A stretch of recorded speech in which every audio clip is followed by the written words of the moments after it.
오늘 한겨레 신문 보도를 보니까 그 예를 들면은 우리가 원한 검사가 동부지검에 배치했다는 취지의 특별 보고도 한학자 총재에게 당도했다는 내용의 의혹 제기가 있었거든요. 이건 사실은 법조계를 상대로도 혹시나 이런 농간을 편 게 아닌가라는 의혹 제기인 건데 이 부분도 당연히 수사를 할 수밖에 없지 않겠습니까? 그러니까 이것도 국민의힘의 안 좋은 시그널이에요. 그러니까 결국에는 윤석열이 검찰총장 하다가 대통령 됐잖아요. 결국 검찰은 윤석열의 친정이고 또 지금 국민의힘의 검찰들 관련된 인사들 얼마나 많습니까? 대표적으로 한동훈 전 법무부 장관이고 또 그 외에도 검찰 인사들 되게 많거든요. 그런 상황에서 지금 우리 그 누굽니까? 이 홀리마더가 네. 동부지검에 지금 검사 배치해가지고 또 여기서 또 장난을 한 게 지금 나오고 있잖아요. 그럼 결국에는 이제 이런 것들도 다 수사가 들어가야 되는 것인데 결국에는 수사 결과를 보면 우리가 알게 되겠습니다만은 국민의힘 그리고 윤석열 측 이쪽에 관련된 인사들이 더 수사 대상자로 될 수밖에 없는 여러 가지 지금 정황들이 더 나오고 있는 상황 아니냐 그런 생각이 듭니다. 그러니까 이게 내용 과정적으로 어떤 건지 봤더니 그 한학자 총재가 셋째 아들하고 이제 여러 가지로 이제 갈등이 있었던 모양인데 그 셋째 아들이 서울 고속버스 터미널 부지의 통일교 지분을 임의로 처분한 부분과 관련해 가지고 통일교 같은 경우에는 횡령 혐의로 동부지검에 고발을 했다는 거예요. 그러니까 이 사건을 처리하는 과정에서 그 문건이 나왔기 때문에 혹시나 검찰에 자기들의 유리한 방식으로 형사처벌을 이끌어내기 위해서 밑작업을 한 게 아닌가라는 의혹인 거거든요. 이게 보면은요. 아니, 뭐 충분히 그렇게 볼 수가 있죠. 사실 그래서 그때 당시에 그 검사가 누군지 그리고 뭐 어떤 과정으로 배치됐는지는 좀 살펴보면 좋을 것 같은데 네. 이게 지금 작성된 게 한겨레가 보도한 거 보면은 2017년 8월이잖아요. 그럼 문재인 정부 출범하고 얼마 안 맞아요. 되잖아요. 네. 그때 서울중앙지검장이 누구였냐? 윤석열. 윤석열이에요. 물론 이제 검찰총장은 문무일이었을 거예요. 다르니까. 네, 다르기는 네. 하지만은 이런 경우에 우리 구교영 기자가 검찰에 오래 출입해서 아는데 서울중앙지검장도 어느 정도 영향을 행사할 수 자기가 관할의 중앙지검뿐만이 아니라 다른 데에서도 어느 정도 영향력을 행사할 수 있으면은 글쎄요. 이게 전혀 윤석열하고 무관할까 네. 그 생각도 들기는 해요. 아니, 물론 그런 의혹 같은 경우에는 차후에 이제 수사로 다 밝혀야- 정확히 규명을 해야 될 부분이긴 한 것이고 통일교 같은 경우는 언론에 해명한 거 보니까 당시에 로비 의혹은 고소고발이 이루어진 진흙탕 전이었지만 결론적으로는 뭐 검찰과 경찰에서 모두 무혐의가 됐다. 더 이상 덧붙일 말이 없다. 이런 해명이긴 하던데 여하간 이런 문건이 남아있다는 것 자체가 통일교의 위세라는 것이 어디까지 영향을 끼친 것인지에 대한 사람들의 의심을 증폭시키기엔 충분한 재료가 됐다. 이런 판단을 한다는 거죠. 그러니까 이게 지금 문재인 정권 때 검찰인데 또 공교롭게 또 그 검찰은 윤석열 사단들과 다 직간접적으로 지금 관련이 있다라고 우리가 보는 게 좀 합리적일 것 같고 통일교가 그 이후에도 조금 더 과감해지잖아요. 이제는 막 선거에 개입을 하고 윤석열이 정권을 잡으니까 그때부터는 뭐 ODA도 나오고 뭐 YTN 방송사 뭐 인수할 때도 들이대고 그러니까 이게 훨씬 더 점층법적으로 더 커지고 있기 때문에 아니 저는 뭐 수사에 성역이 어디 있습니까? 다 이제 수사는 해야 되는 것인데 결국 그럼 누가 더 많이 다칠 것이냐라고 본다면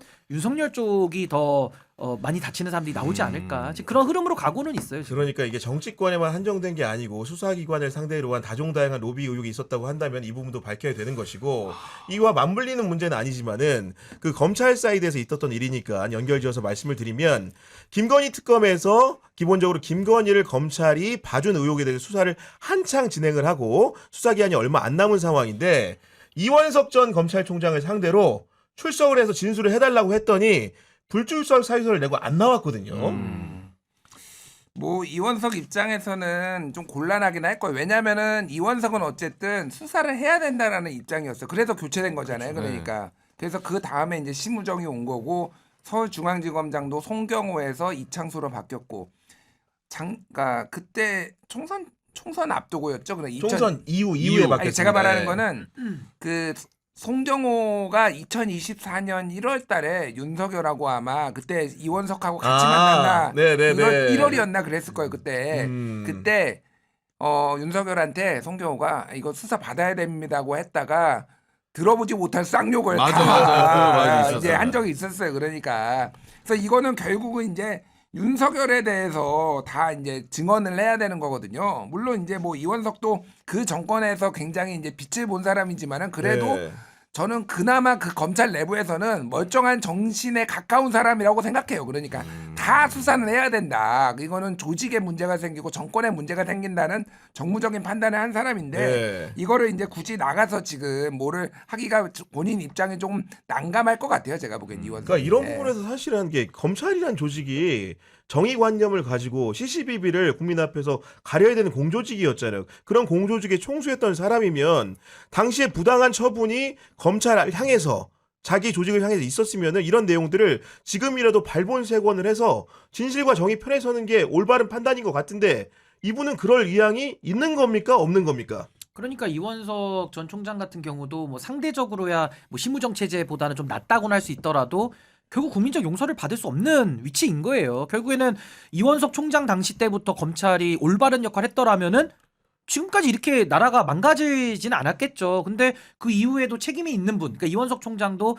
어느 정도 윤석열 정권에 협조한 책임이 있는 사람인데 지금 윤석열 정권이 무너진 이후 시점까지도 여전히 반성하지 않잖아요. 반성했더라면은 지금이라도 본인이 알고 있는 것들에 대해서 물론 참고인 조사가 의무는 아닙니다만은 그렇죠. 그래도 응해서 진실을 밝히는데 협조를 해야 되는 거 아니겠습니까? 그리고 게다가 본인이 수사기관의 책임자까지 했던 사람이고 평생을 검사로 밥 벌어먹고 살았으면은 여기에 대한 일말의 양심으로 정말 국민들을 위해서 이제는 입을 열어야 되는 건데 뭐 가족 간병을 이유로 하면서 안 나가고 이런 모습은 아 여전히 이게 초록은 동색이고 여전히 반성과 성찰이 없구나라고 우리 국민들은 판단할 수밖에 없기 때문에 그러니까 저는 좀 이원석 총장도 역시 뭐 검사는 검사하겠다라는 생각이 듭니다. 아니 만약에 곽수산 씨한테 수사기관에 전화가 옵니다. 좀 나와서 조사를 받아주십시오. 안 나갈 수 있습니까?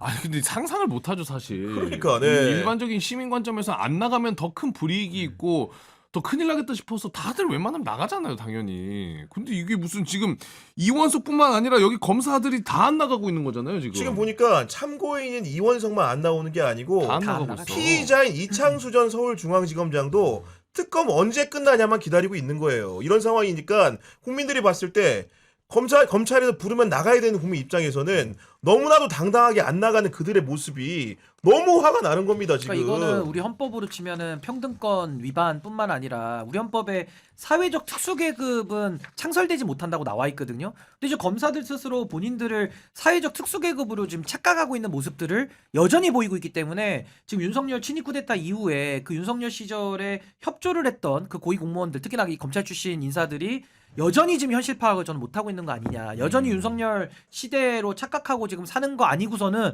이런 식의 오만한 태도를 보일 수 있겠습니까? 그래서 저는 뭐 앞으로 이제 특검이 계속 이어질 거기 때문에 저는 윤석열 시절에 협조하고 윤석열 김건희를 위해서 이 검찰권을 사유했던 사람들에 대해서는 끝까지 책임을 추궁해야 된다. 저 그렇게 봅니다. 아니, 이창수도 그러니까, 네. 이창수도 보니까 피의자인데 안 나와. 22일 날 이미 불렀는데 그땐 변호인 일정이 안 돼가지고 안 된다라고 안 나왔고 지금 내일 또 나오라 그러니까 변호사가 해외에 있는데 1월 1일 날 입국하네요. 그래서 그때 못 나가요라고 지금 불출사를 또 냈어요. 아유 정말 기도 안 찹니다. 네. 그런 상황인 거고 그리고 이제 그러니까 전국 지표조사 이번 주에 있었는데 국가기관별로 신뢰도 조사를 해봤습니다.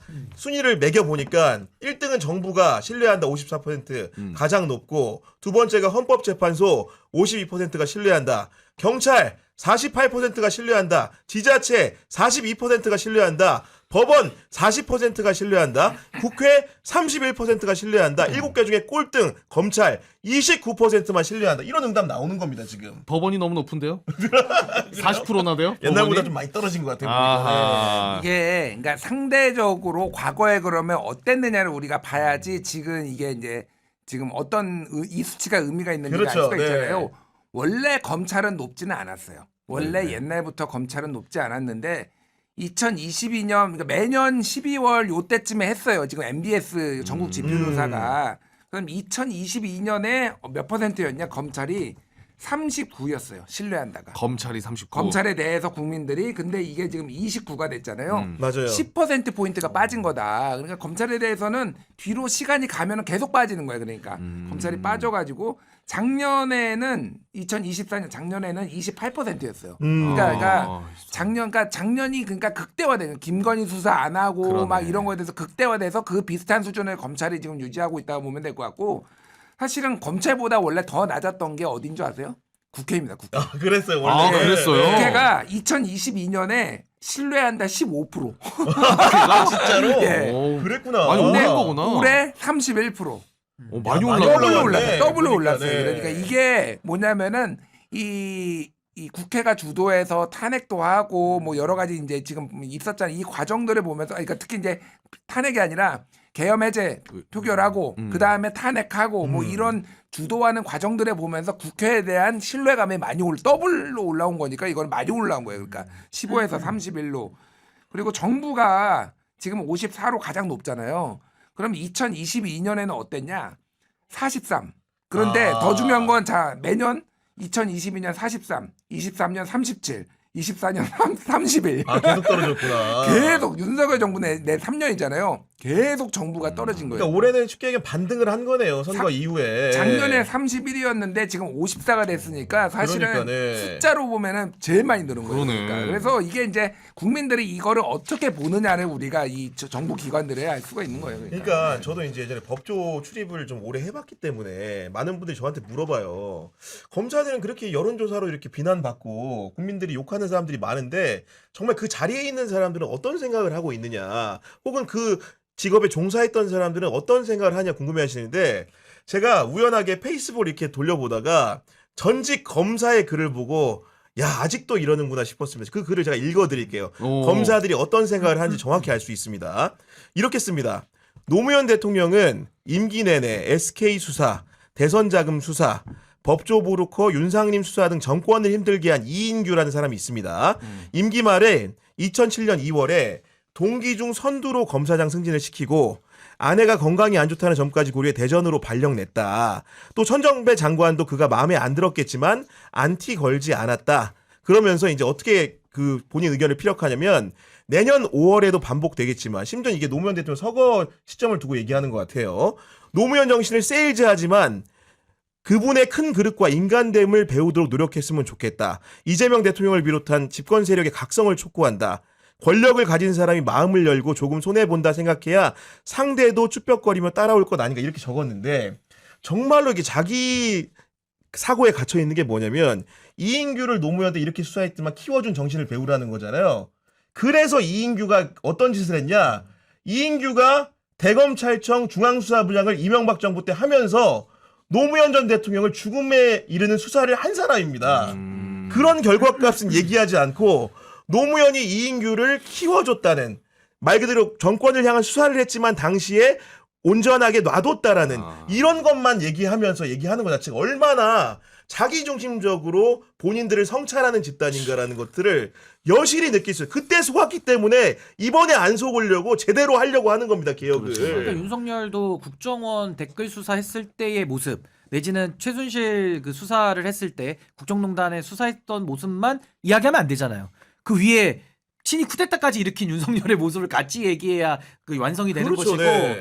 또 하나는 과거에 저는 참 그 검사와의 대화를 노무현 대통령께서 생중계로 하셨었는데, 그때도 생중계로 했었는데, 그때 이완규 검사도 있었잖아요. 이완규. 그분이 지금 법제처장 하면서 안가 4인방으로 지금 가 있고 한독수 체제에서 헌법재판관으로까지 임명해 주려고 했던 이 윤석열 시대에 가장 비참하고 가장 나라를 망가뜨렸던 그 역사적 현장에 그 이완규 똑같은 사람이 세월이 지나서 있는 거예요. 그렇죠. 네. 그러니까 저는 국민들께서 노무현 대통령께서 왜 그렇게 검사들과 대화도 시도하고 왜 그렇게 치열하게 검찰개혁을 얘기했을까? 저 국민들이 많이 동의 못했다고 보거든요. 근데 이제는 그 윤석열이라고 하는 검사를 통해서 한동훈 내지는 지금의 뭐 이원석, 심우정이 이르기까지 이 검찰이라고 하는 집단들이 이제는 뭐 민낯을 한국 사회에 다 비춰냈기 때문에 저는 뭐 이제 본인들이 더 이상은 이런 식의 인식을 갖고 있는 것들이 감춰지지 않고 이제는 국민들이 용납할 수 없는 지경까지 온 거 아닌가, 그런 생각이 듭니다. 네, 어쨌든 간에 자성을 먼저 해야 됩니다. 국민 앞에서. 그게 안 되는 본인들의 집단이. 과오를 진단하고 얘기해야 되는데 아직도 정말로 뭐가 그렇게 억울한 건지 저는 도무지 이해가 가지 않거든요. 그때 이완규 얘기를 좀 하자면 그 법제처장이 당시에 검사와의 대화 뭐 네. 있었잖아요. 아니, 그때 뭐 젊을 때 한참 네. 젊었죠 당연히.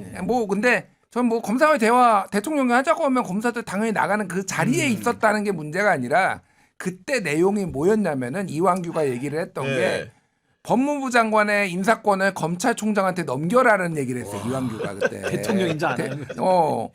그러니까 네가 대통령 아니 뭐 이제 그 주장이 뭐냐면은 대통령이 이제 이런 이 검찰에 대한 인사권의 행사를 하면은 그러니까 이게 정치적 중립 시비에 이제 시말릴 수 있다 이런 주장이었는데 네. 그럼 니들이 하면은 검찰총장 하면은 뭐 중립에 휘말리지 않니? 그러니까 어떤 논란이든지 있을 수 있는데 사실은 그 저간에는 뭐냐면은 노무현의 대통령으로 인정하기 맞아요. 싫다라는 게 네. 기본적으로 깔려 있었던 거예요. 그래서 강금시에 법무부 장관이 오니까 아니 검사 선배가 법무부 장관 해야 되는데 어디서 지금 이상한 여자를 데려다가 지금 제가 얘기한 게 아니라 그런 속내를 얘기하는 네. 거예요. 맞아요. 그러니까 이제 법무부 장관이 우리 인정 못해 검찰총장한테 인사권 넘겨 이 얘기를 했던 게 이완규였고 그 다음에 이제 논란이 됐던 게 박경춘이라는 서울지검 검사가 대통령이 83학번 아니세요? 뭐 이러면서 보도 어디서 봤는데 진짜 그러니까 고졸인 거를 뻔히 알면서도 피꺼스 야지를 준 거야 그러니까 너 고졸이지 이게 그러니까 아까 이완규 논리대로라면은 보십시오. 김건희를 조사하겠다고 한 수사팀을 장관이 바꿔버리잖아요. 그럼 그런 인사가 부당한 거예요, 아닌 거예요? 그럼 이완규는 당시에 정부에 있었으면 박성재가 잘못되다고 비판을 해야지 지 말에 맞는 거지. 그때는 꼼짝도 않고 가만히 있다가 입을 닫죠. 노무현 정부 때는 그게 참이라고 얘기하고 윤석열 정부 때는 그게 참이라고 얘기도 못하는 이중성 때문에 사람들이 안 믿는 겁니다. 근데 그게 이완규 검사만 그런 게 아니라 정유미 검사장도 똑같잖아요. 윤석열 정권에서 있었던 검찰을 손에 거의 장난감 공깃돌 갖고 놀듯이 했던 그 범죄를 덮어줬던 검찰과 권력에 대해서는 아무 느낌이 없고 아무 말도 안 하다가 또 이재명 정부 들어와가지고는 또 정권에 대해서 뭐 치욕감을 느끼고, 그러니까 이런 식의 권력을 선택적으로 골라서 반응하는 것 자체가 이미 정치적으로 편향돼 있는 거거든요. 근데 그 부분에 대한 반성과 성찰은 전혀 없고 여전히 본인들이 한국 사회를 이끌고 심지어 아마 그런 인식도 있지 않을까 싶어요. 국민 주권보다는 검찰 주권이 더 우위에 있다. 그게 지금 사법부에서도 드러나는 것이고 저는 국민들에 대한 인식 자체가 저는 매우 잘못 박혀 있기 때문에 아마 그런 부분을 검사와의 대화 때도 우리가 확인했고 지금까지 이 윤석열 시대를 겪어가면서 이제 확인되는 거 아닌가 그런 생각이 듭니다. 이완규는 과연 김한방이 압력 넣어가지고 바꾼 거를 몰랐을까요? 그 안방 안에 있었던 분이에요. 알았을 것 그분은 이제 같은데? 안방 안에 있는 분이고 내부자고. 저는 그때도 알았을 거라고 봅니다. 개인적으로는.